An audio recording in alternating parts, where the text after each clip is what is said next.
United States, for those of us who don't work on Crestmead's business. It's also a busy time for hotels, with both US travellers and Asian guests celebrating the Lunar New Year.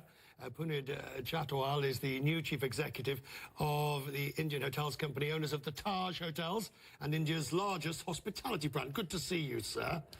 Thank you for having me, Richard. You didn't just take over a hotel company. I mean, in the past, we've talked about the whole concept of Tajness. And we've talked about the way on this program, but your predecessor was going to grow the business. What's your strategy going to be now? Well, I think what we decided with the top 30 in the company is to come up with a plan for 5 years. It's not just for the next 6 months or a year. And we want to grow our portfolio significantly versus what has been the case in the last 2 decades. We want to be the best in class, which we have been, but for some time we kind of lost track a bit because of other issues confronting the company. So we want to reinforce our positioning as the most iconic and profitable hospitality company coming from South Asia. But I can imagine I could have your competitors sitting opposite me and they'd say pretty much the same thing in some shape or form.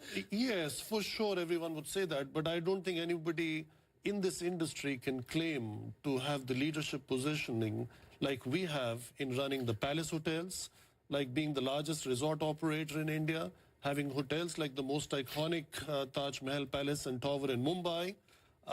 We have some of these most iconic assets I don't think any other company has. But they're your existing assets. But if you're going to expand, that means either building or buying. Buying's expensive, building is difficult. Which are you going to do? A bit of both. I think there is one size fits all over the world does not work. It depends on which markets you're in. So in the US market, we bought existing assets, or we entered into contracts for existing assets.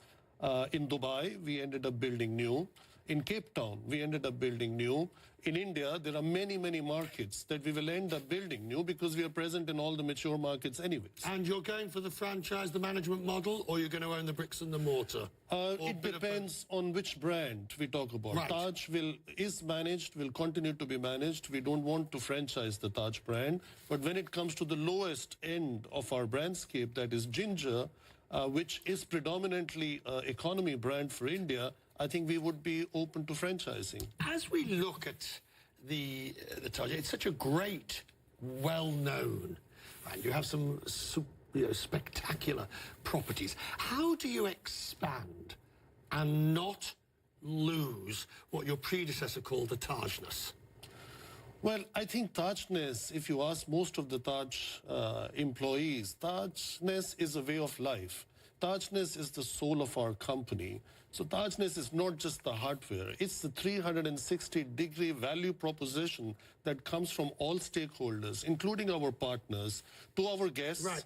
But you don't find Arne Sorensen's 34 brands and the whole Marriott behemoth slightly overwhelming in terms of competition? Well, I actually see it as an opportunity. I think the world is getting divided into the very large ones, Arne Sorensen's 34 brands, and the specialists like ourselves who call themselves Indian Hotels Company. So we stand for hospitality truly made and packaged in India, and that's the opportunity I see for specialists going forward versus the large distribution powers with 5,000 or 10,000 hotels. Good to have you, sir. Thank you, Richard. Thank you very much.